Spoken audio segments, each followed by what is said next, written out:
Hello. Good evening, all of you. Good evening. Can you hear me? Yes, ma'am. Yes, ma'am. Good evening. Okay, right. All right. Let's start the discussion then.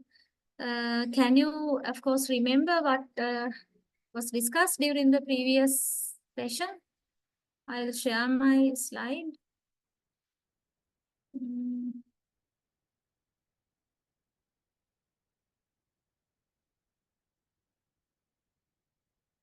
Right.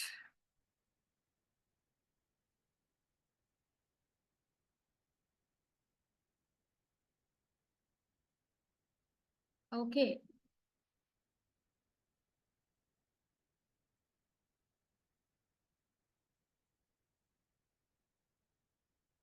Give me 1 second, please. Right. Well, I was having the discussion on consonants and vowels last, right? Actually, not only during the previous week, even the week before the previous week also, I was talking about the sounds, production of sounds, and I ended the discussion last week with the vowels, with the cardinal vowel diagram, actually here, right? I gave you a small work to be completed, actually completed in the sense to match. Okay, now can I know whether you can remember and also whether you have done the work? This is small work. Yeah. This is about the vowel sound production. And when we talk about the vowel sound productions, this cardinal vowel diagram is very, very important. You need to remember about the features of the cardinal vowel diagram. Actually, the features presented in the cardinal vowel diagram. And before that, I introduced these 4 features, 4 phonetic features of vowel sound productions. And these features are presented according to the cardinal vowel diagram. And I talked about this somewhat, and I told to you I would start with this particular point in the next discussion. So that is why I have come back to this point. Right. So now can I know from you whether this diagram, okay, I'll go back to the previous one. Yeah. Whether this is clear? You all have to talk, please. Otherwise, I don't know whether you are getting these things or not, right?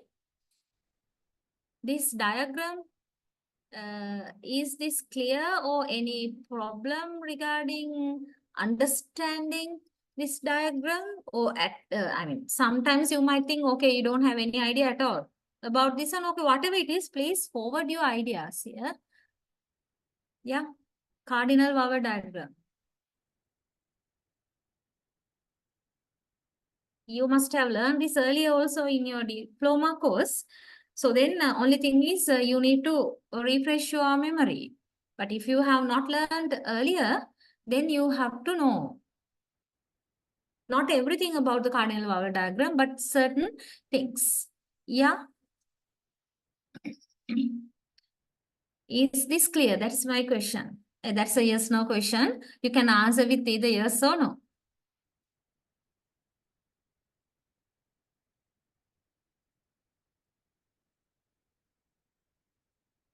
Yeah.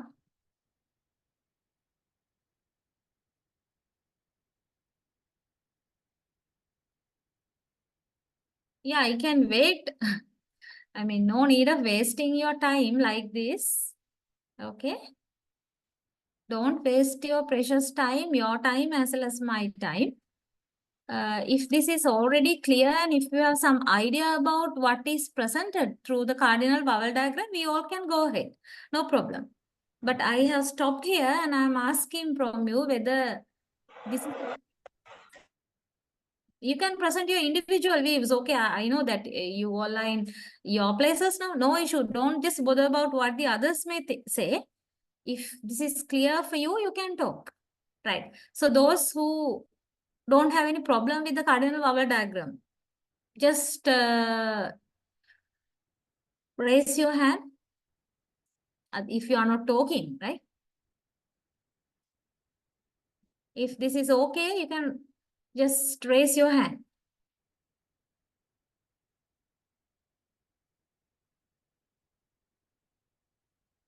Okay, if no hands are raised, which means this is not okay, not clear. Right, now talk.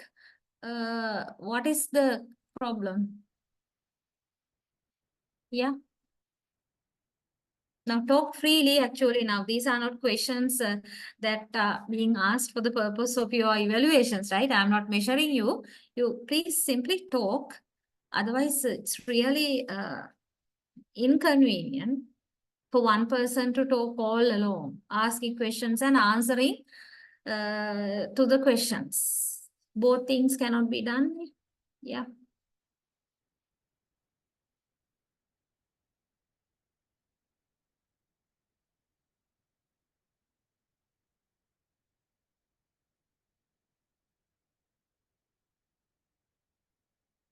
Do you want me to explain the cardinal vowel diagram a little bit more? Yes, ma'am. Yes, ma'am. Yes, ma'am, it's better. So why didn't you tell me? I mean, just waiting till I ask. Okay, right now, we'll go to the phonetic features then, right? I'll come back to the cardinal vowel diagram, but now tell me then whether these four features are clear or not. Are these four features clear about the vowel sound productions? First one, the part of the tongue that is raised. Here, don't confuse with the word raised. Here, raised in the sense moves. Okay? The part of the tongue that feels a kind of movement when we produce certain vowel sounds. Accordingly, the whole tongue is divided into three parts. The whole tongue, right? Now, here, don't confuse with the parts of the tongue which we discussed during the consonant sound production. Here we talk about three different parts in explaining the production of a vowel, right? Three different parts. The first part, okay, if you just consider this as the tongue and this area. This area is the front part and this is the central part and this is the back part. Okay, so when we produce any vowel, if we feel a kind of slight movement, right, very slight movement somewhere here, the tip area, tip and blade area, right, that area is called here front part, front of the tongue. So that is a front vowel. Accordingly, if we feel a kind of movement somewhere in the middle of the tongue, that is central area, that is a central vowel, right? Back vowel is a vowel which is produced when the back part of the tongue feels a kind of raising or movement, back vowels, right? So that is one criterion when you are explaining the production of a vowel sound, whether the vowel is a front, central or back vowel, right? Okay.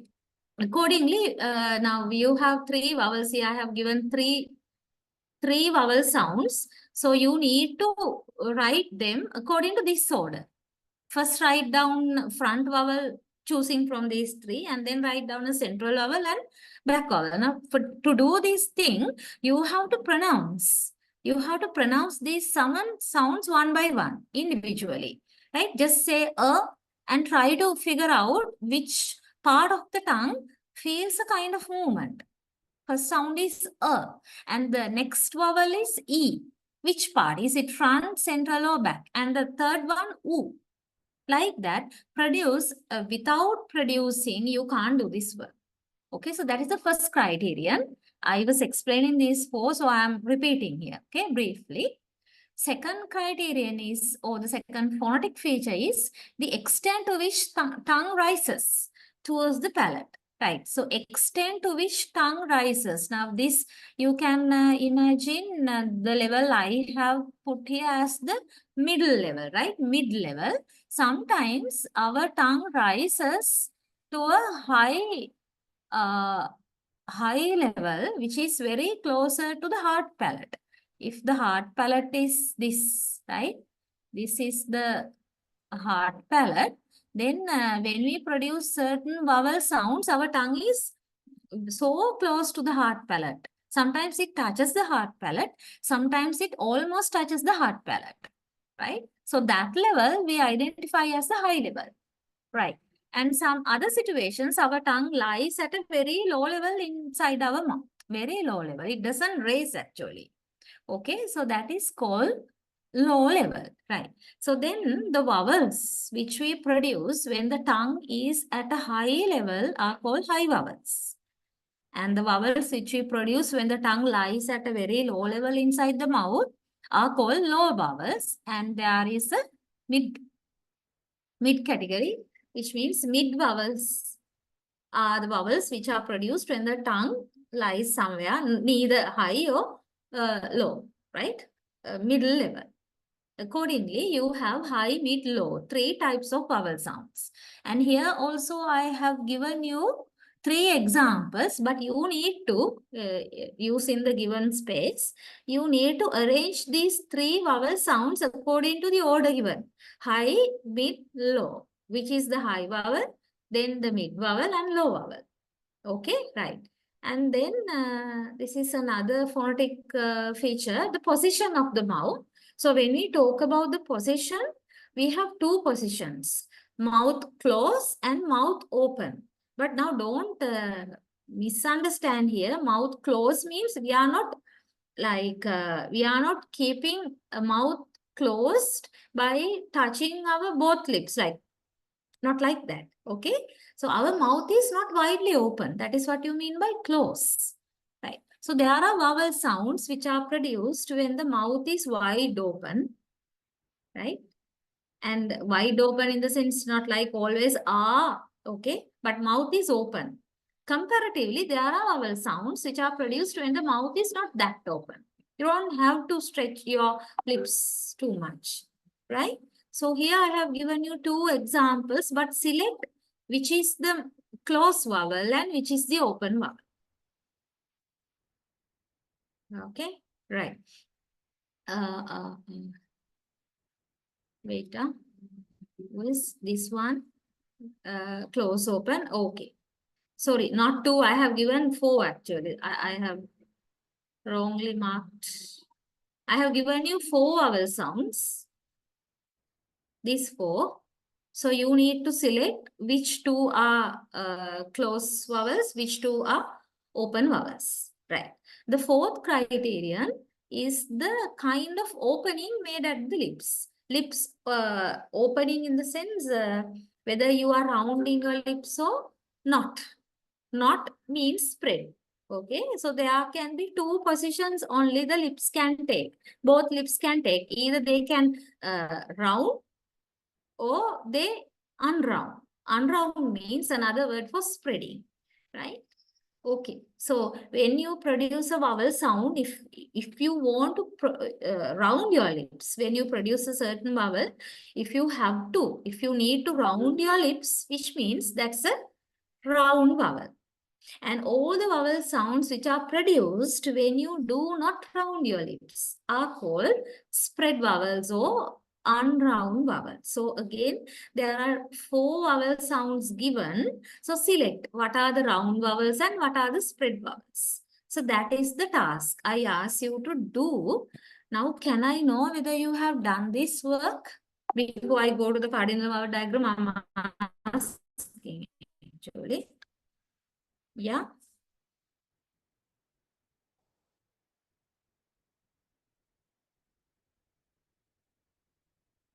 Yeah. Sorry. Have you done this work from the previous discussion?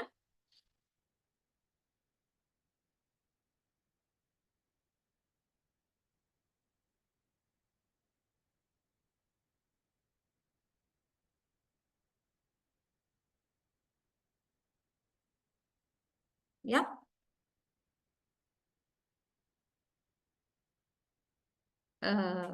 Today it's very difficult for you to talk.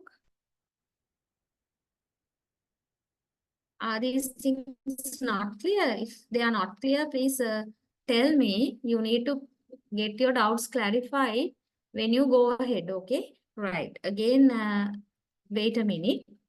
Right. Now, this is the cardinal vowel diagram. So, in this cardinal vowel diagram, I told you those 4 phonetic features are represented, right? Some words are missing here, so you can take them. Actually, I did not prepare this image. I have taken this image. So I have taken it as it is. So you need to select the relevant symbols. Okay. Select the relevant symbols only for our discussion. Right. Then there are 12 vowel sounds, 12 monotones, OPO vowels. So you need to consider these. Long E, short E, A. If you have a hard copy of this note, you also can mark this, right? Please do that. Mark A, and this is this is A, and this is R, right? And this is the long O sound. This is O. And this is U, U. Right. How many? 1, 2, 3, 4, 5, 6, 7, 8, 9, 10, 11, 12. How come 13 got here? All right. Long A sound is not given. Okay, right. Never mind. This is considered to be the tense vowel, right? Tense vowel. Tense means the drag vowel of A. So just never mind. You can mark this as well. Otherwise, 1, 2, 3, 4, 5, 6, 7, 8, 9, 10, 11, 12. Right. Other than this one, there are 12, right? So those 12 are the 12 vowel sounds I have given to you. They are the ones that are there in IPA, right? Okay, so this is an additional one. Never mind, you can mark this. So how can you understand the representation of the 4 phonetic features in this cardinal vowel diagram? Let's go one by one, right? First one, the part of the tongue that is raised. Okay, you consider the whole, the diagram as the representation of, or as the drawing of the tongue. Then in this tongue, you can find this front part. Okay, front. This is the front now. Okay, so the front part is this. I will circle it in red color like this. Okay, the front part of the tongue. And central part, can you identify? This is the central part of the tongue, and this is the back part of the tongue. Okay, right. So if you have some idea regarding a vowel, okay, where the vowel is produced using the front part, central part, or back part, then you can get some idea regarding whether it's a front vowel, central vowel, or back vowel. That is the first phonetic feature, right? Second phonetic feature is the part of the tongue that is raised. Which part? That is the first one. The extent to which the tongue rises towards the hard palate, right? So that we can mark in another color, right? You have in this cardinal vowel diagram actually 4 levels. 4 levels, no, 2 levels, right? Close, half open, open. This is the third criterion. High, low, mid. The 3 levels are not marked here in this cardinal vowel diagram, okay? Now, therefore, I will write. So, if you have the hard copy, you can take this, you can add this to your note. This corner where you have the word front, equally it represents high, right? This corner represents high vowels, whereas this, the last one here, the bottom, low. Okay, high, low, and actually there are 2 mid levels, just like half close and half open. You have 2 mid levels. never mind. So this area you can consider to be mid, right? Mid levels. Just consider it as like this, mid, right? Okay, then all the vowel sounds that are produced when the tongue is at a high level are called high vowels. And where are the high vowels? The areas I am circling with blue color are the areas where you can find the high vowels, right? And the low vowels?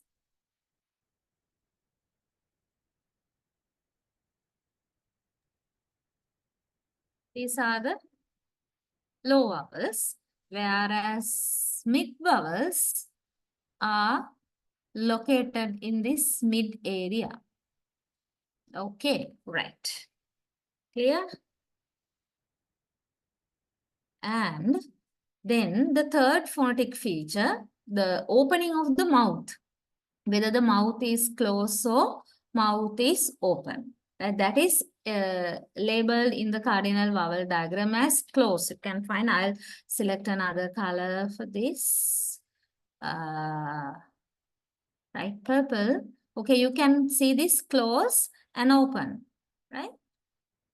So which means you produce vowel sounds when these vowel sounds, right? When your mouth is closed. Closed means you do not open your mouth, right?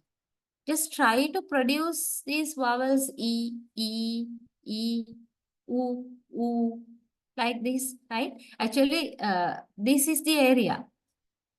It is equal to the high area, right? Equal to the high area. And then open. Open vowels are the vowels which are produced when you have to open your mouth, right? Ah, like that. Okay, this area. They are called open vowels. And here you have two levels, half close and half open. So half close, this area, wherever, now I hope you can see the line given in the cardinal vowel diagram itself, this line, right? This line and also this line, which means there are two mid levels, half close level and half open level. So whatever the vowels that are located in half close line or near the half close line are half close vowels.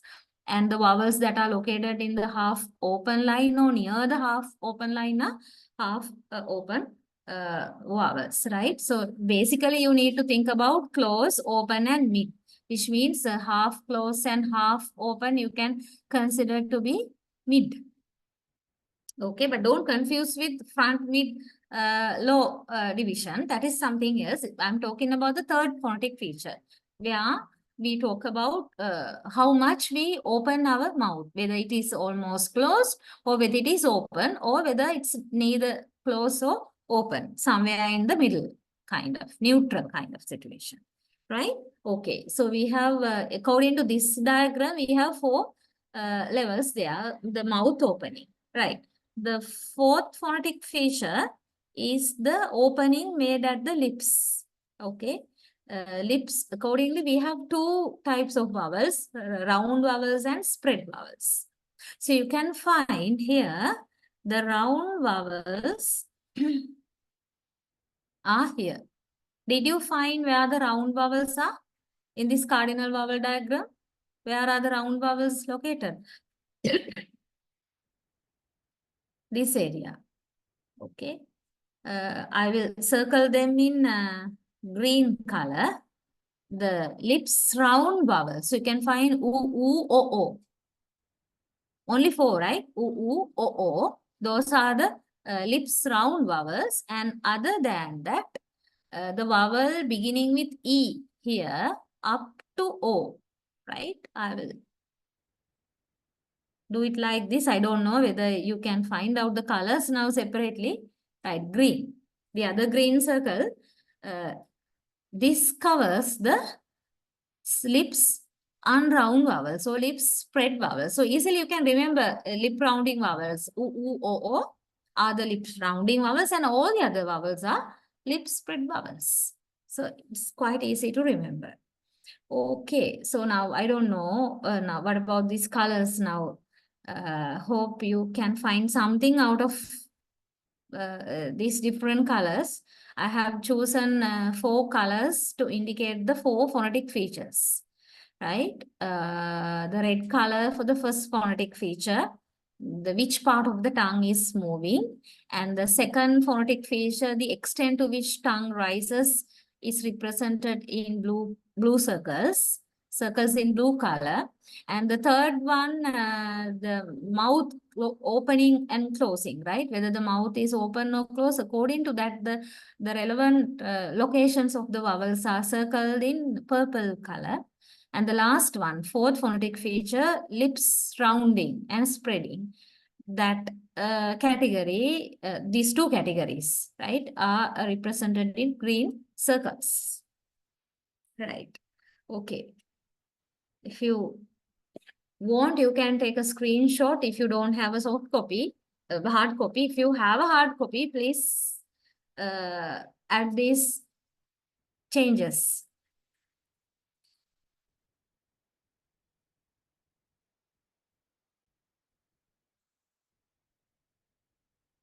I'll give you a few minutes for that.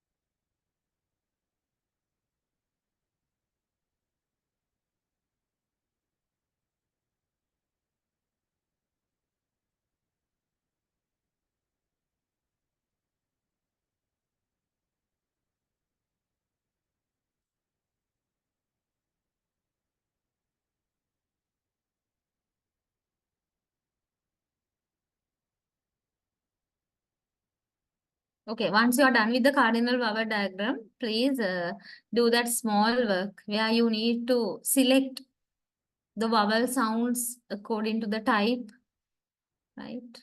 Okay, before you move to that work, can I know whether now this is okay? Cardinal vowel diagram?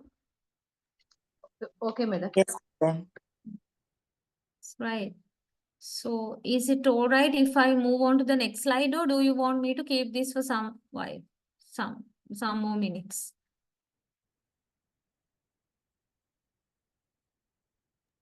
And please give me some more minutes.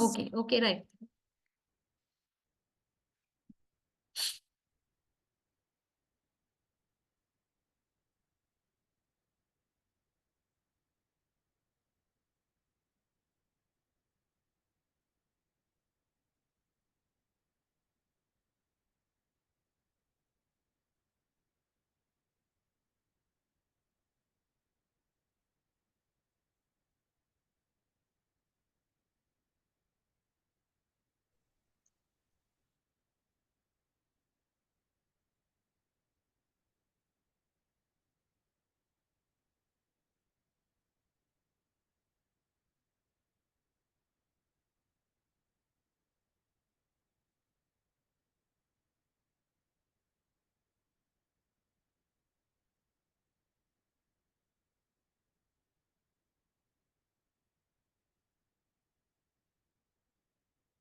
Okay, madam.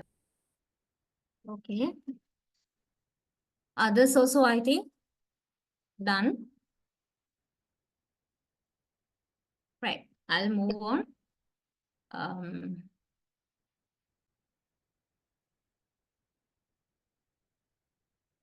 Yeah, right. So please quickly write the vowel sounds.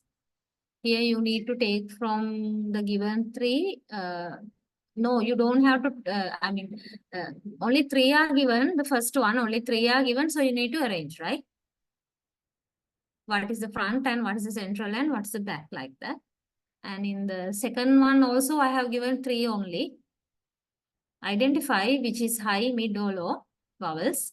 And the third and fourth ones, I have given four each. Right. So you need to select two closed vowels, two open vowels, and two round vowels and two spread vowels. Now the work is easy if you have understood the cardinal vowel diagram. Okay, I'll give you a few minutes to do this work as well, if you have not done this.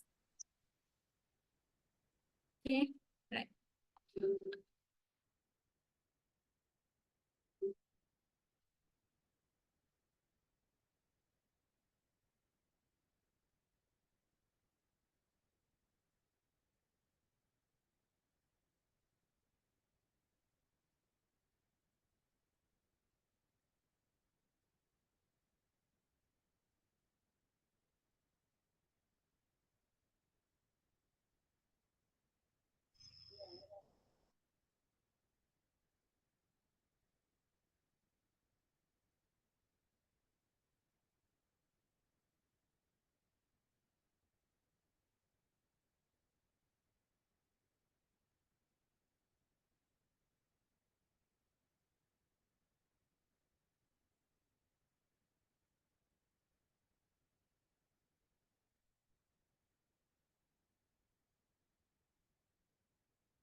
Okay.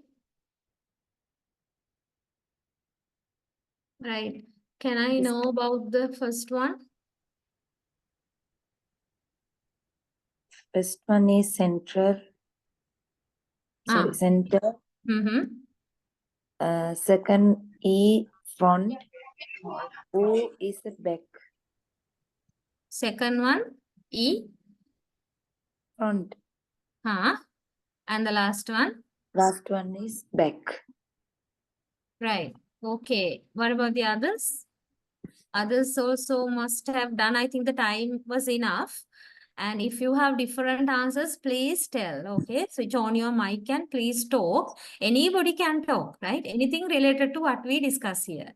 Otherwise, later on, if you keep doubts within yourselves, later on, all along, sometimes you may not be able to solve them or get them solved. So therefore, please talk here in this forum. Right then, second one. Okay, let's see. I have the answers, but first we'll ask from you. First one is low. Yeah. First Second one. High. Third one is mid, madam. Mid. Okay, fine. Right. Thank you. And the third one, the position of the mouth, they are close and open. So you have 4 sounds, right? First one is close one. Close, Second also close. Third and fourth open. and O, open, right? Yeah. Okay, last one. Last one, U is round. Hmm. Second also round. Hmm. And third and fourth spread. Spread, right? Okay, clear.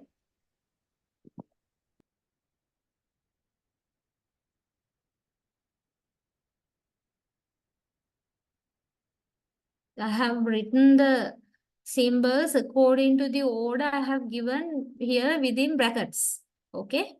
Hope you can find them clearly. Right. So these are the answers.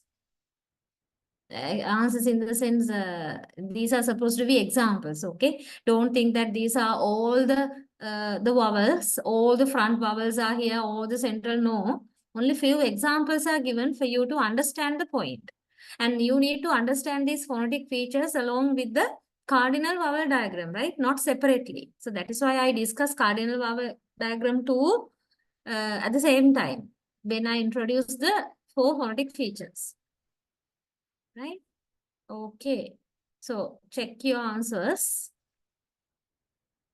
And if you want, you can get a screenshot and check later also. Right. So I'm moving on to the next discussion.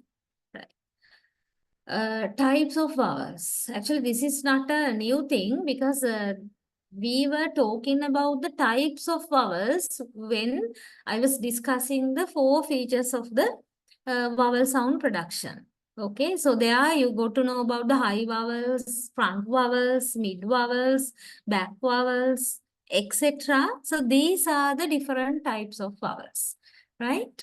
Okay, so here also in these notes, you get some understanding, some facts related to these types of vowels. So we'll see, this is about the front vowels, right? So the front vowels are produced with the high point of the tongue in the palatal region. Now, as I earlier told, the tongue is very closer to the hard palate. Hard palate, so that is high vowel, okay? High point of the tongue in the palatal region. Here, okay, I think I did a mistake. I was talking about the high vowels, but here you have front vowel, right? So when we produce front vowels, what happens is that our tongue, right, the tip area of the tongue, which means the front part, tip is there in the front, no? So the front part along with the tip area raises slightly towards the palatal region. Not the whole tongue, okay? Only the front part of the tongue along with the tip. That is what is given in this line, actually. That's the idea here. Front vowels are produced with the high point of the tongue in the palatal region, right? And the front vowels of modern English are all unrounded. So remember the cardinal vowel diagram. Now, I am not going back to the cardinal vowel diagram all the time because I have to go back and come and go back, come, can't do it. But you have the notes with you all. So when we discuss these types of vowels, please look at the cardinal vowel diagram if you have a hard copy, right? Then you can easily understand these descriptions. So, you know, usually front vowels are spread vowels. They are lips unrounded vowels, so spread vowels, right? So in the high front area, there are 2 vowels. High front tense vowel and high front lax vowel. Here tense means we drag, right? Long sound. And the lax means the short sound. So you have these examples also. E, right? Tense vowel, high front tense vowel means E sound. Long E sound as you find in these words. Heed, that is the sound in these words. Heed, he, bead, heat, kid, like that. And that is one particular vowel you can find in the high front area, which means the corner, high front corner of the cardinal vowel diagram. And the other one near that area is the high front lax vowel. That means a short vowel. Like E. Sound is E. Like in hit, bid, hit, kid. In all these words, you may underline if you want, right? Short E sound, right? So these are two types then. And then in the mid-front area, there are two possible vowels. Like upper mid-front vowel and lower mid-front vowel. Okay? Upper mid-front vowel is this A. This is the phonetic symbol, right? Like you have, okay, please go through these descriptions from the background of these sounds actually. This is the sound in German, they been like to live, French eat, summer, or Spanish leash, milk. But actually you don't bother too much with these sounds in the other languages because in this module, we consider examples from the English language, but your further understanding and for your knowledge, better to know some examples from other languages also, that's fine. But focus your attention to always to the English words whenever you need to illustrate these types of vowels, right? Okay. So English vowel sound, right? Upper mid front vowel in the English language is A actually. But here the point is usually it's a diphthong. It is not purely A, right? Some English dialects don't have pure A also. It's like mostly like A. A. We are going to talk about the diphthongs, but some English words you have, right? Like it, a, lay, like that. Okay. And the other one, lower mid front vowel, you have the symbol here. This is the sound in head, bed, neck, bed, hair, care, right? So this is somewhat common in English, right? So you need to understand this is the usual A sound, whereas the upper mid front vowel is much more closer to A sound, the diphthong A, right? There is a very slight difference only between these two, upper front, mid front and lower mid front vowel, right? So that's there in the mid front area. And low front area, we have the low front vowel, right? That is A. Ash is the name of that. A, right? Low front vowel, A. It is the sound in these words like lamb, hat, wrap, fast, tram, like that. Okay. Right. And then talking about the central vowels. Another type, central vowels, we have upper mid central vowel, right? Upper mid central vowel, that is schwa. Symbol I will mark this one. Schwa is the name of that, and that is very common in pronunciation. Usually not in Sri Lankan English pronunciation. It's not very popular in SLE pronunciation, but in native English pronunciation, British English pronunciation, usually you get this, right? Those Britishers, they very often use and this is produced without stressing, right? So usually the syllables are unstressed, like so far. Now we people call it so far, but so far, about, subtract. That is how these words are pronounced using schwa, right? So far, about. You can find short sound, right? Sound and offend. Okay. It is not it is not long or it is not right? It is sound. And whenever you use schwa in a syllable, you need to remember always that syllable is not stressed. That syllable is unstressed. So this is an unstressed vowel. You never emphasize that syllable when you get this vowel sound. You quickly pass by, right? Okay. The underlined words in the unstressed syllable tend to reduce to okay, we'll see. Right. Well, so here you have some types only. Actually, I should tell you because all the types of vowels are not given here. If I go back to the previous slides, you have the types in high front area and then mid front area. According to that, upper mid front vowel and lower mid front vowel, and then central vowels. Now upper mid central vowel. Okay, and yeah, low front area here, low front vowel. So the ones you read in red are some of the types of vowel sounds, but that doesn't mean these are the only types of vowels. Other than these, if you go back to the cardinal vowel diagram again, you can find there are so many other types of vowels, right? Okay. So therefore, be familiar with the cardinal vowel diagram. If you are familiar with all the 4 phonetic features, right?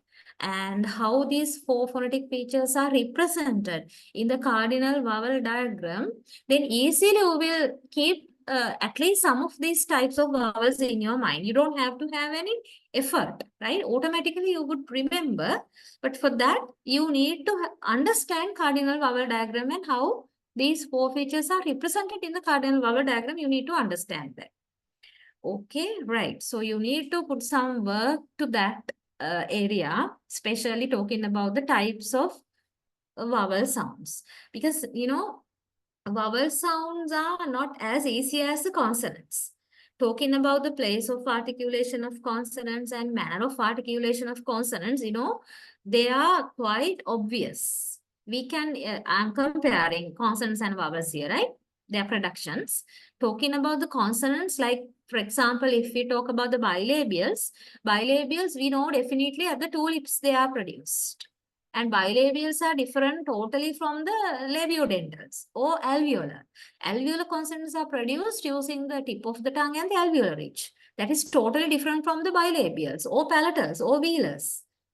Likewise, the differences are very obvious and they are not very close, right? The differences lies at very far points. So therefore, they are quite obvious regarding the consonants. But unlike the consonants, vowel sounds are not, right? Their differences are very slight. Actually, one vowel is different from another vowel from a very slight movement in the tongue. So that is why it has been somewhat complicated for us to recognize the differences among the vowel sounds. But still, cardinal vowel diagram helps us a lot, right? In locating the vowel sounds at a particular point inside the diagram, so we can get to know which type it is, right? For example, if you just think about the high front corner, always keep in your mind in the high front corner, there are 2 vowels only. Long E sound and short E sound. And if you talk about long E sound and short E sounds on the other hand, you should know their characteristics. If I give you E sound, long E sound, and ask you to identify the phonetic features, you should be able to tell the phonetic features. Whether, excuse me, please give me 1 minute.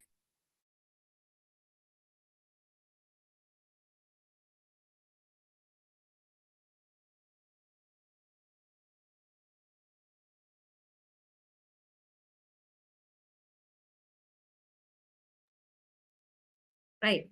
I was talking about the, yeah. If I give you long E sound, then you should be able to identify the 4 phonetic features related to that E sound.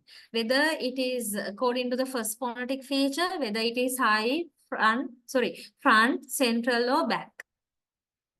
Right? According to that is front, no? Okay. And talking about the second phonetic feature, whether it is high, mid or low, that is high. Third phonetic feature, mouth open or close. E is the sound, right? So what is it? Mouth open or close? Mouth close. And the fourth phonetic feature, lip rounding. Lip rounded or unrounded. So E, lip unrounded. Likewise, there are 12. Basically, there are 12 vowel sounds. So you need to be able to identify their types. If I give you any vowel sound, right? And as I told, it should work on the other hand as well. If I give you any particular phonetic feature, like lip rounding, for example, you should be able to tell me what are the lip rounding vowels. So it should work both ways. Okay, and also we have another classification, two more features. This tense and lax, right? Tense and lax vowels. I earlier mentioned these two categories, so it's clear to you, I hope, right? Vowel tenseness and vowel length. Okay, vowel tenseness refers to the degree of tension in the muscles of tongue, which affects the total volume of the tongue and is responsible for small variations in vowel quality, right? So you should understand here tense vowels. They are longer, higher, and more marginal, whereas lax vowels are shorter, lower, and slightly more centralized. Okay, easy way for you to remember the difference between tense and lax vowels is tense vowels are longer, whereas lax vowels are shorter. Right. And vowel length is another, actually, somewhat the same, right? Same feature, the time spent in articulating a vowel. Right? Unlike many languages, English does not distinguish between long and short vowel pairs, right? It has been found that syllables in English are always same, always the same length, which means they always take the same amount of time to articulate. So this length is actually talking about the length of the syllable. Some syllables, now you know about syllable, right? Syllable is a speech unit where there is a vowel sound. Compulsorily, there is a vowel sound most of the time, with or without consonants. So then, there is a rhythm in the language, right? In any language, there is a rhythm. No? Almost all the languages are rhythmic languages, including the English language. So how does English maintain its rhythm? By with this timing, right? So there are syllables. So usually we say, actually I'm not going to discuss more on this, but I just want you to make aware about that aspect also. Usually almost all the syllables are pronounced with the same length, same length.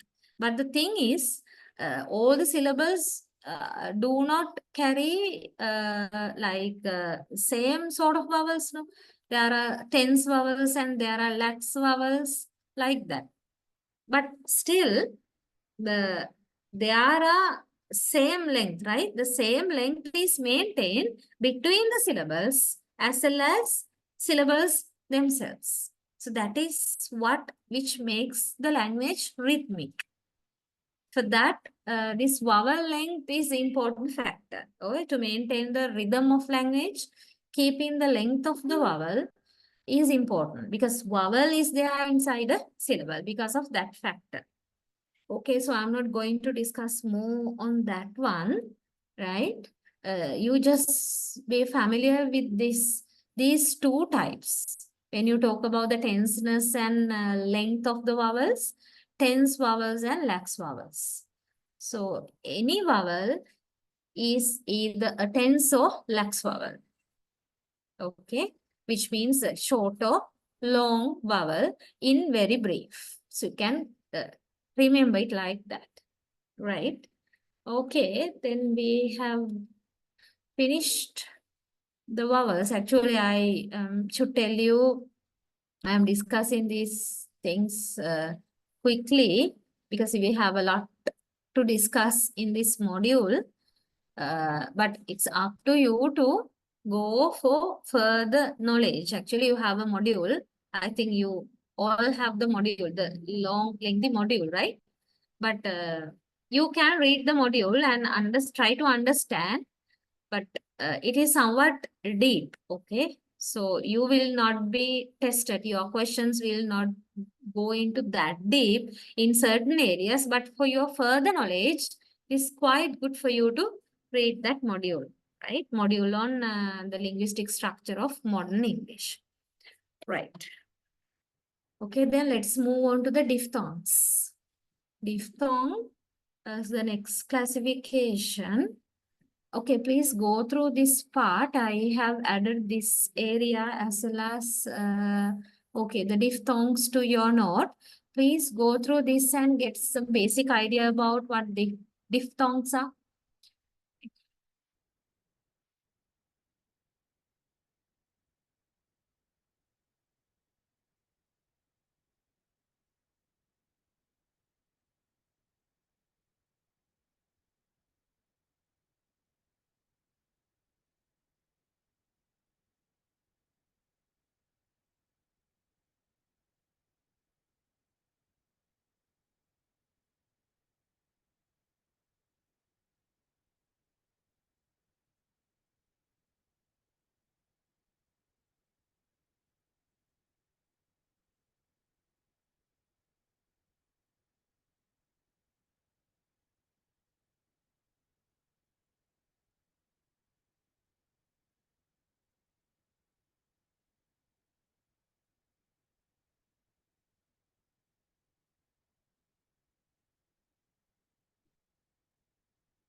Right, diphthong. The basic idea of a diphthong, you know, diff means two, right? And thong means sound.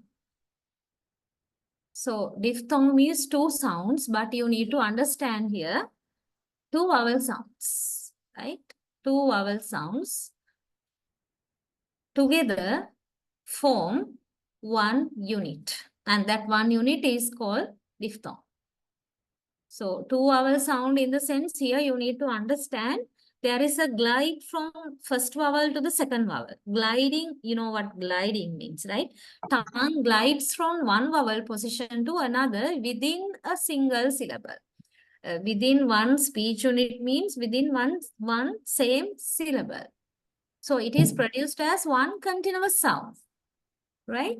As one continuous sound, not as a succession, like not one after the other. Don't think that we are putting any pause in between, right? No pause, no stopping. From the first vowel to the second vowel, we change. Our tongue glides or slips. That's the idea. So by definition, diphthong involves a change in the position of the tongue and it may involve a change in the shape of the lips as well. So it is actually a change in the tongue position plus the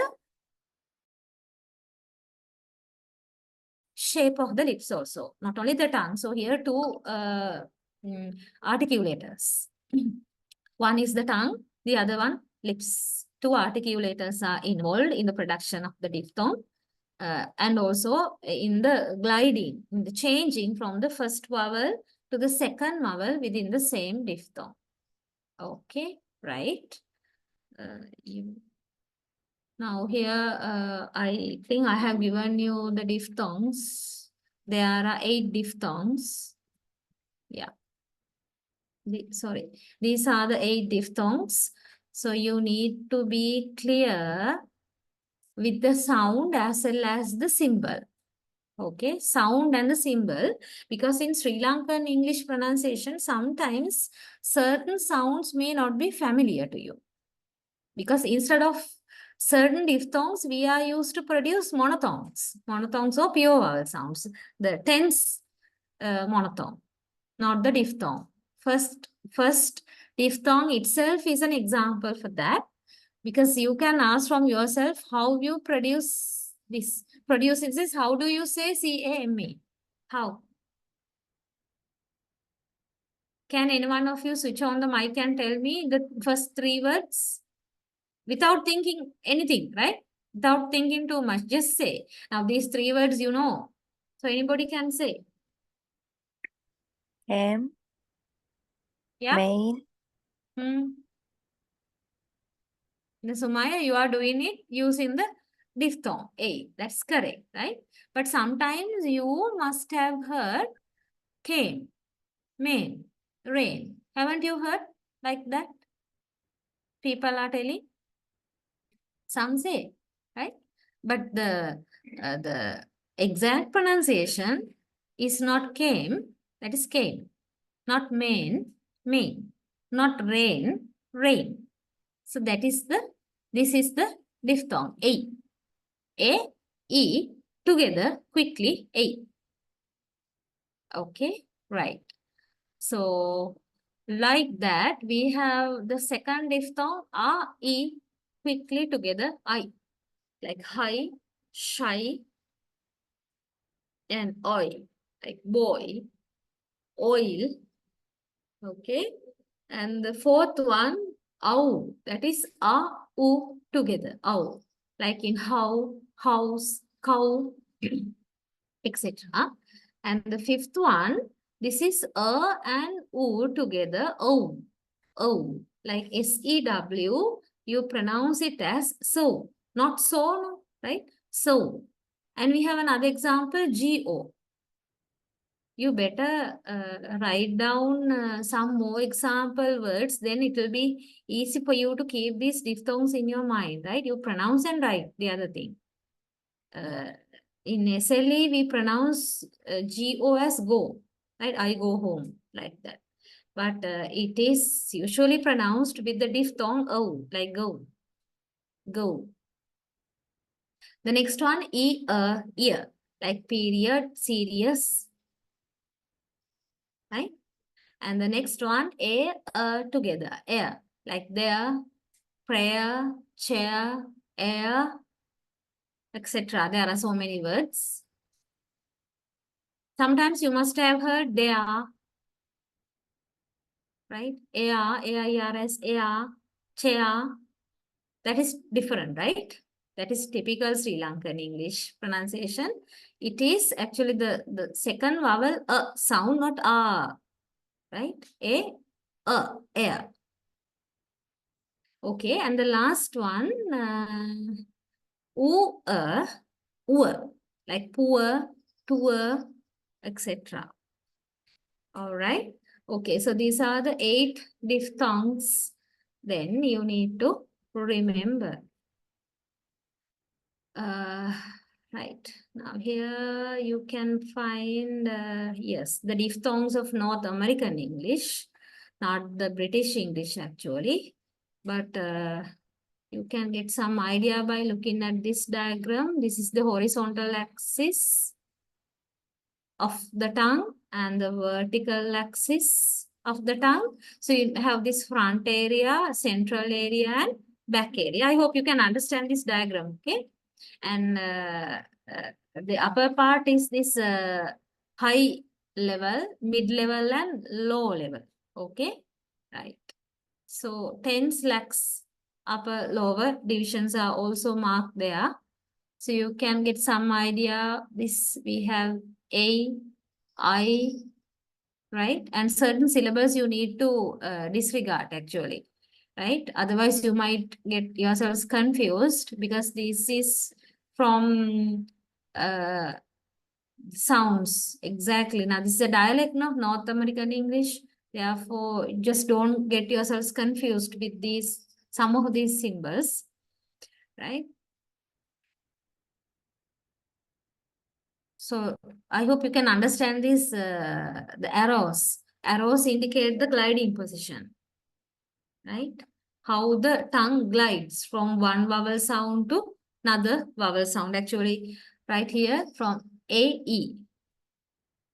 You have that here, A, E. The tongue glides from a mid position to high position. Okay. And I don't know. Right. You have I also. A is a low vowel. So tongue glides from low position to again high position in I. Right. And OE, you have no. O is not marked. Actually, it should be somewhere here, right? Must be. OE. This diagram is not clearly representing the British English diphthongs. It doesn't matter. I just thought that this would help you at least a bit to understand the gliding of the tongue, right? Gliding means the how the tongue changes from one position to another position. So you don't have to learn this diagram by heart, okay? Don't study this one, but just make this a help for you to understand the tongue changing, how the tongue changes from mid position to high position, right? And from low position to high position. Okay, you can understand it. Here, u, u is, sorry, u is somewhere here in the back, right? So, a is low. So, in the diphthong au, the tongue glides from low position to back position. Okay. Right. So likewise, you can understand how the tongue changes along with the lip rounding too. Whether, I mean, the shapes of the lips.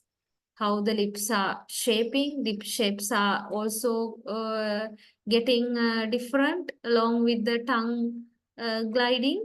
So that idea, I hope you can get by just briefly referring this diagram. Okay, so unlike the cardinal diagram, don't think of studying this one. Right, then, yeah. So that's the thing I am supposed to talk about the diphthongs as well as monophthongs and consonants. So this is the end of our discussion, talking about the production of sounds one by one, right? Particular categories. And here we have the last section in this lesson, talking about the function of vowels and consonants. How these vowels and consonants, now we have come back to rethink about the vowels and consonants as a whole, right? In this small section. So here we talk about how these sounds, vowels or consonants function, how they perform, right? In speech production. So the function we are going to talk here is this syllabic function. We have a particular name given to that syllabic function, right? Okay, so there are some informations given in this slide about the syllabic function and talking about the differences between vowels and consonants in syllabic function. So you need to be familiar with what this says. So rather than I go in line by line, I'll give you another few minutes. Now go through, even if you have earlier read this, no issue, no problem. Go through these lines and try to understand what you mean by syllabic function. Right? Then it will be easy for us to go ahead. Okay, I'll give you 2-3 minutes.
Right. Okay.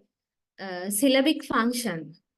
Hope you got some understanding or some idea about this one. So let's move on to the note now. Right. Vowels have a function that can be described as syllabic. Right. Syllabic function. Actually, we can talk about the syllabic function basically in relation to the vowel sounds, because vowels are the sounds that perform this particular syllabic function. What is this? What do you mean by syllabic function? Which means vowels constitute the obligatory nucleus of a syllable, right? Obligatory nucleus in the sense the compulsory part. Nucleus, you need to understand nucleus of a syllable as the central part of the syllable, right? Central and the most important part of the syllable. So that is exactly a vowel sound. Elsewhere also I have told to you, now today also I told, syllable is a specific sound unit where there is compulsorily a vowel sound. In most of the situations, majority of the situations, the vowel constitutes the central part of the syllable. Even if there are no consonants, vowel is compulsory. So that is what we here identify as the syllabic function, which means vowels are used as the nucleus or the central part of the syllable, which consists minimally of one vowel, right? At least one vowel sound should be there. Usually one vowel sound, sometimes it can be monophthong or it can be a diphthong, right? Minimally of one vowel, like in the pronoun I, okay? I, we write it like this, no? This is the phonetic script of I. So in this word, actually, there is only one syllable. One syllable, one vowel. Actually, that is a diphthong. And one word also. So this is a monosyllabic word. But there are words that have more than one syllable, disyllabic words, polysyllabic words. Number of syllables are available. Here, the point is not that, okay? We are talking about the use of the vowel sound as the nucleus or the central part of the syllable. So that vowel can be a pure vowel or monophthong or a diphthong like this. Right. Now, these are some of the characteristics of vowel sounds. Vowels are also, other than functioning as the nucleus of a syllable, we can identify these qualities like vowels are louder, longer, and more sonorous, and acoustically more prominent than consonants, right? We can identify, right? We can hear there is a weightage, right? There's a weight and depth in the production of vowel sounds than consonants, right? And when you talk about the consonants, they are non-syllabic, right? They generally have a non-syllabic function, which means they are not usually used as the nucleus of a syllabus. Though they can begin or end syllables, they are optional, right? They are optional, and optional in the sense consonants are not obligatory, not compulsory, whereas vowels are obligatory for a syllable. And compared to the vowel sounds, consonants are shorter and acoustically less prominent also, right? Well, so there is the point here, the difference or the distinction between consonant and vowel is not entirely absolute, right? Because this difference can change. Although we differentiate vowels and consonants like this, all the time this is not valid. Because certain consonants have a syllabic function because of this factor. Okay, all the time we can't say consonants are non-syllabic because there are some consonants which function as the nucleus. They have syllabic function. They are like vowel in being able to stand along in a syllable without any other vowel, right? These consonants include the liquids and the nasal. Usually consonants like nasals and liquids, they have the syllabic quality, right? They are commonly syllabic following a consonant at the end of a polysyllabic word. Now look at these examples, right? So these are some examples for syllabic consonants. You have the explanation given here. The underlying element may contain the vowel a, right? Or alternatively, no vowel at all. Sometimes the schwa can be there in this underlying area when you pronounce the word. Sometimes you may not have even that schwa, right? When there is no vowel, the consonant functions, the relevant consonant functions as syllabic, right? And serves the function of a vowel sound. Okay, so in the first set, ladder, butter, runner, right? You have schwa, right? But in the second line, right, fizzle, muddle, muscle, kettle, you don't have schwa, right? You don't, now just pay attention to the underlying areas. The areas that are underlined, the vowel sound is not available. Instead, you have this relevant consonant as the having the syllabic function. Reason, now the third line, I think the third line is also clear. Reason, said rapidly. Okay, I have to close the bracket. Right. When you say quickly, rapidly in the sense, when you have quick pronunciation, right? When you slowly say reason, R-E-A-S-O-N as reason, then the second syllable schwa is there. Sun is there. But when you say these words quickly, reason, beaten, sudden, and, right? You don't get the vowel sound that prominently, right? Actually, the vowel is absent there. Sudden, no vowel. We don't say sudden, right? So in such a situation, the consonant is syllabic.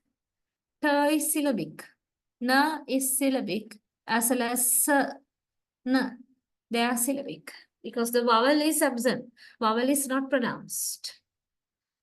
Jack and Kate, Jack and Kate. Actually, when you produce these three words quickly, when you pronounce these three words, Jack and Kate, okay, slowly we say, but Jack and Kate in connected speech, the vowel is not pronounced. Looking good, solemn, rhythm, prism, chasm.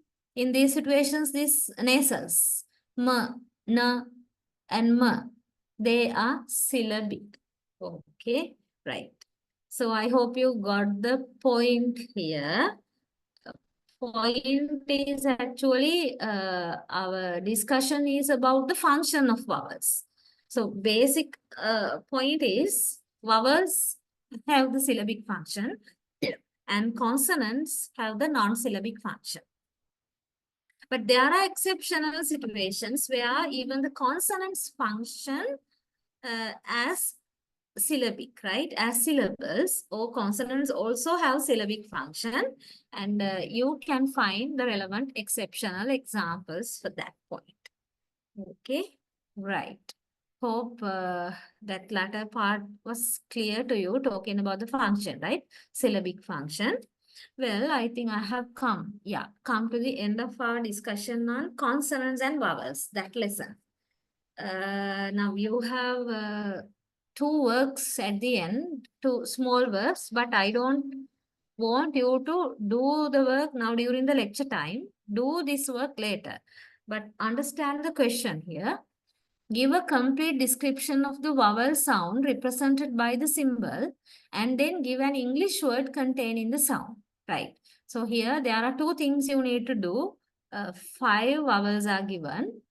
One thing is complete description of the vowel sound represented by each symbol here. Complete description means you need to give the phonetic features according to the 4 features. You need to give the phonetic feature means you need to label the consonant, whether it is high, front, lips rounding, open or close likewise. Give the types of the vowel sound according to the 4 phonetic features. That is what you mean by complete description, right? You don't have to explain, just give the types of the vowels and then provide a English word that contains the given word, vowel sound. So there are 5 vowels now, one for each vowel sound. So that is a simple word, giving an English word, right? But this is somewhat serious. You need to do this, take this seriously, right? Do in the sense you need to consider this work seriously and do this work. As this is time consuming work, I don't want you to do it now, right? During the lecture time. But later when you study the module, do this work. It will provide a very good practice to you on vowel sound production. Okay, right. Anybody has any problem regarding doing this work? If you have any doubt, please talk now. If you have any doubt.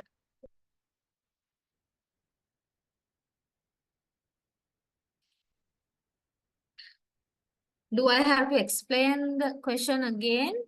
Or is it clear?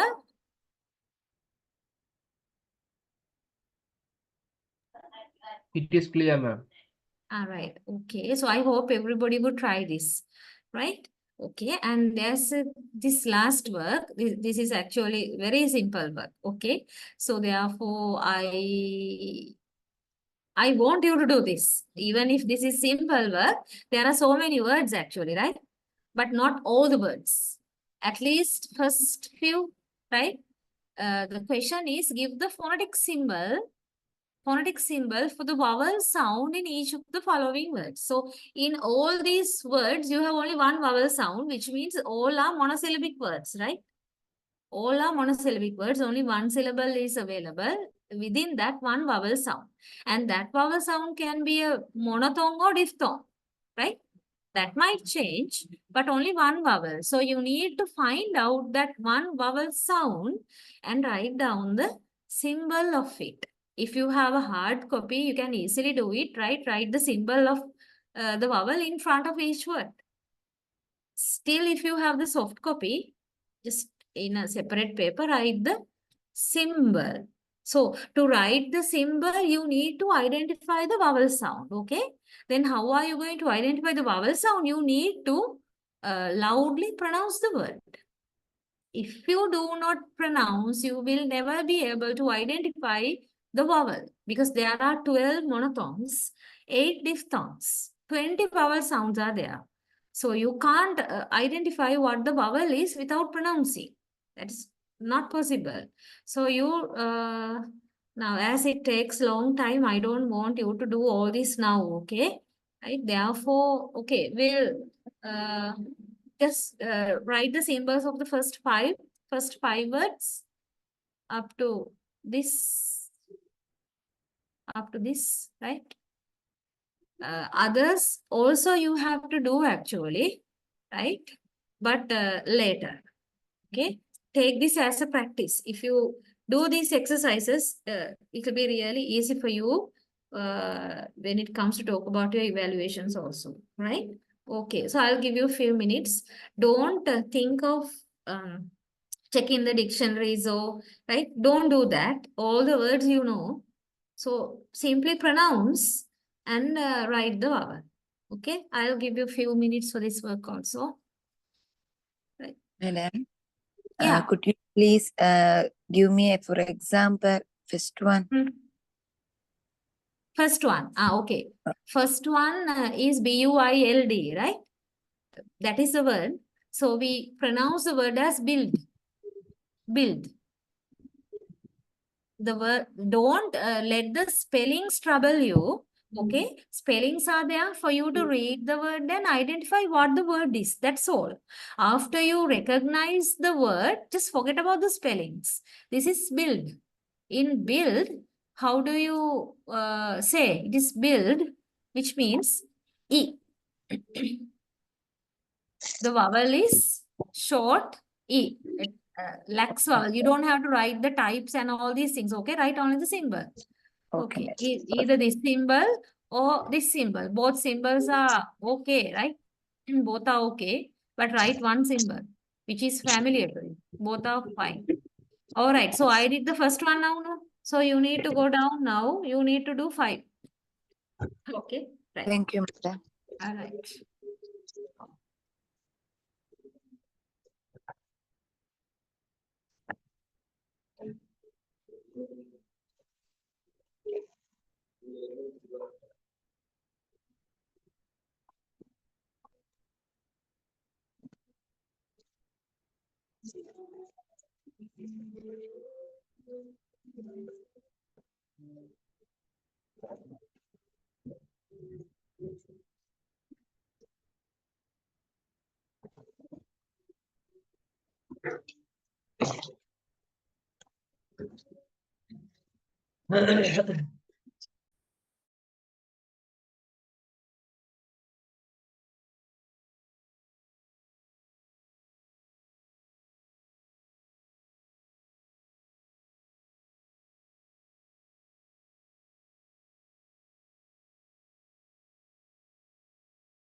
Right. I think I have given you time, not only to do 5, right? Even you could have gone more than that. Right, never mind. You must have written the symbols, I hope. The second one, the word is pronounced as gauge. Okay? It's pronounced as gauge.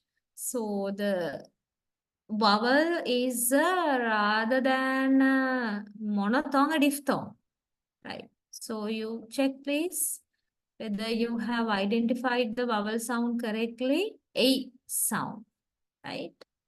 A, gauge. Third one, threat. Threat, it's not A. Actually, we can write down A. If you use the 12 vowel sounds I have earlier given, their symbols, then you can identify this one, right? A. And the next word, PLAID, is pronounced as plight. I sound, plight, and sometimes it's pronounced as plard as well, but I would be fine. So you can write the symbol either like this, I, okay, but it's not I, okay? Quickly, I. So it would be like, if you have written the symbol in this manner also, that's fine, but I didn't give you this sort of a diphthong among the 8 diphthongs, right? Either this or this, any of these two would be fine, right? Okay.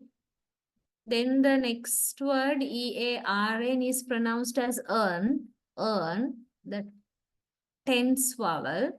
So you can write it with schwa, right? Schwa with 2 dots, earn, right? And the next word, BROUGHT, although the word is lengthy, we have only one vowel sound, right? One vowel sound, and that is O, brought. O sound according to the Sri Lankan English pronunciation. You can identify it like this, no issue. Right. So these are the words I asked you to try. Have you done it like this? So what about your symbols? Are they same or different? Can I have any idea from you? Same or different?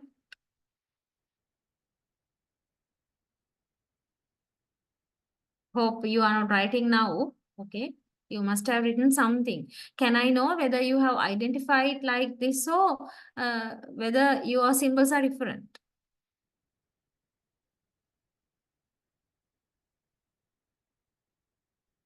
Somewhat different, madam. Somewhat different. So what are the issues then? The pronouns maybe.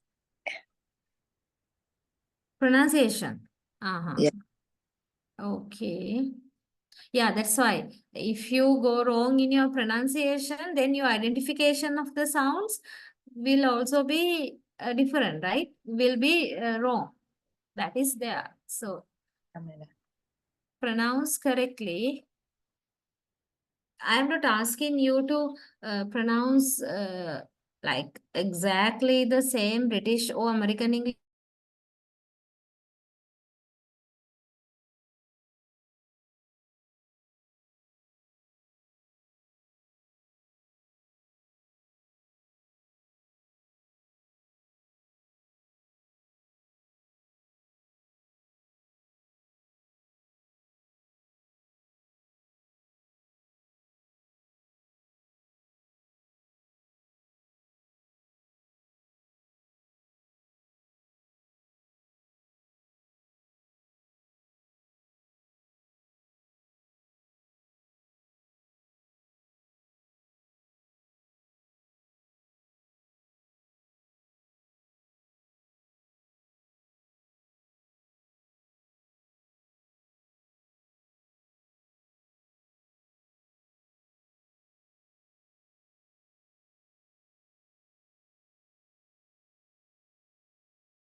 Uh, sorry, I had a connection problem, right? I'll share my screen again.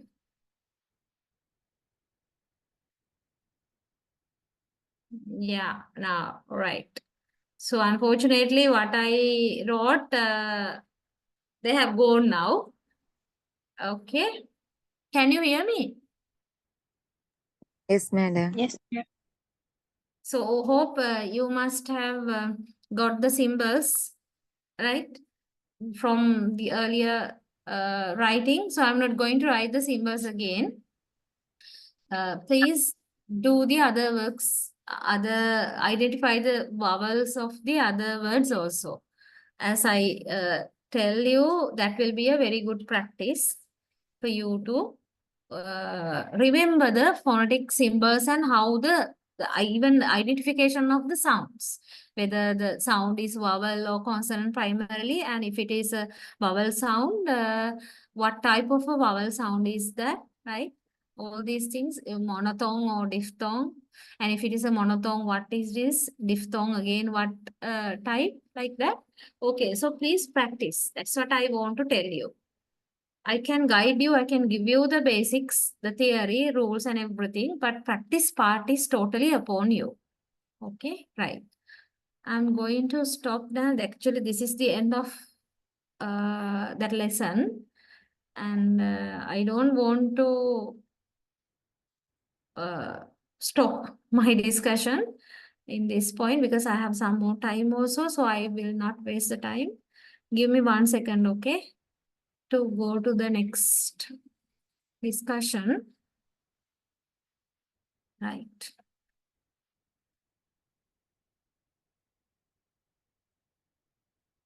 Okay, so I don't have a long time left now to have a lengthy discussion. Okay, but still I want to start it. Right. So I will let you have the note of this very soon, okay? I still have not sent you the note of this lesson. This is our next lesson. Right. This is our next lesson. That is on phonology, phonotactics, and suprasegmenters.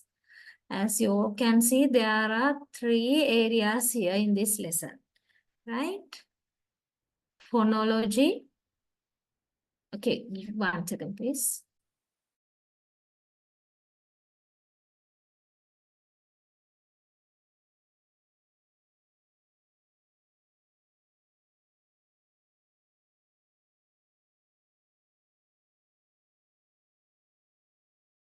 Phonology, phonotactics, and suprasegmenters. So as you know, so far I was dealing with phonetics, right? For it is in phonetics where we pay our attention to the production, that means the physical aspect of the sounds, production, transmission, and perception. So in this module, we paid our attention to the production part. So there we were dealing with the characteristics of the vowels and consonants as well as diphthongs, the physical characteristics when we talk about their production, right? Production aspect. Now, in this lesson, we are moving a little bit beyond that, talking about phonology, and not only phonology actually, right? Phonotactics and suprasegmental. So let me show you the areas of discussion in this section. Phonemes, phonemic rules, phonological processes. These 3 areas I expect to discuss under phonology, right? Under phonology, and then phonotactics, brief area. And then finally, suprasegmental features under suprasegmentals and syllable structure. So these 2 will come last, right? So you can find there are so many areas coming under phonology part, right? Already I think I have explained you the difference between phonetics and phonology. So before I move on to phoneme discussion, let me refresh your minds. in relation to the difference between phonetics and phonology, I may be repeating, never mind, because you need to have a clear understandings about the margins of the area called phonology. So unlike in phonetics, in phonology, we pay our attention to how we can express meaning. Okay, how we can express meaning by combining sounds together. So in phonology, we talk about the combination of sounds, right? Combination of vowels, consonants, and diphthongs together to give a meaning, which means the meaningful combination, right? Meaningful combination of sounds. That is the focus of the discussion in phonology. Whereas in phonetics, we deal with the production as well as transmission and perception of individual human speech sounds. We consider sounds one by one in isolation. And we paid our attention to how and what kind of physical properties are there in relation to these three areas of phonetics: acoustic, articulatory, and auditory. But here in phonology, the sounds are discussed as a system. System is the combination. So our focus is how we can express a meaning, right? Now, our combination of sounds will not be correct, will not be accepted if they do not convey any meaning. So meaning is the prime focus here, right? How we can convey a meaning by combining sounds correctly, right? So so that is how phonology differs from phonetics.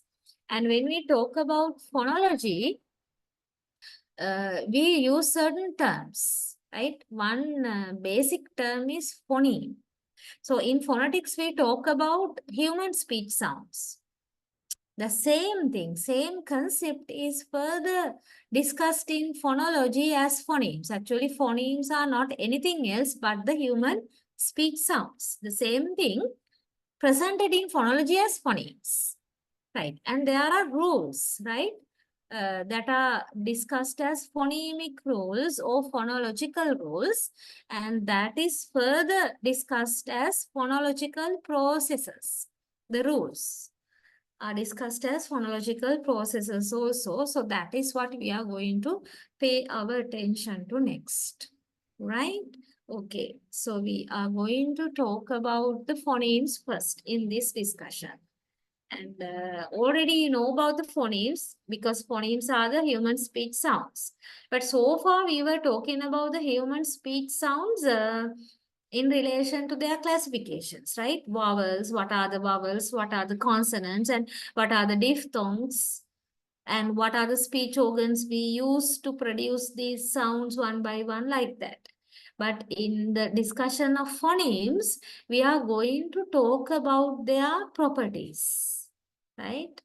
Their characteristics. So here we consider phonemes as the concept that are there inside our mind, right? Okay, so phoneme is actually the concept which is there in our mind. And we express that idea, that concept using some physical sounds. So in phonetics, we were dealing with this physical aspect of the sound, but in phonology, we are going to deal with the abstract concept, which is there in our mind. And we give the name phoneme to indicate that abstract concept. Okay, right. So I think I gave you a very, very brief introduction to the area on phonology. And I will not start to talk about the phonemes than this one, okay? Because then it will take some more time and we need to talk about the examples and all these things and minimal pairs, everything is coming here in this discussion. So I will start to talk about the phonemes, and all the other topics we'll discuss in our next discussion. As the time is also now over, okay, we'll have to wind up our discussion. So remember then, I will send the note to the group, okay? this note. So you please be ready with the note. Better if you have a hard copy. So that we'll continue our discussion with phonemes next. All right.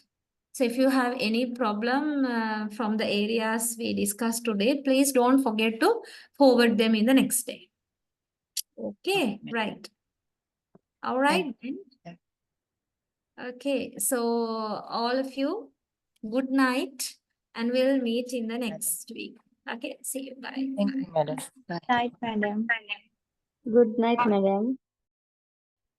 Thank you, madam. Thank you, madam.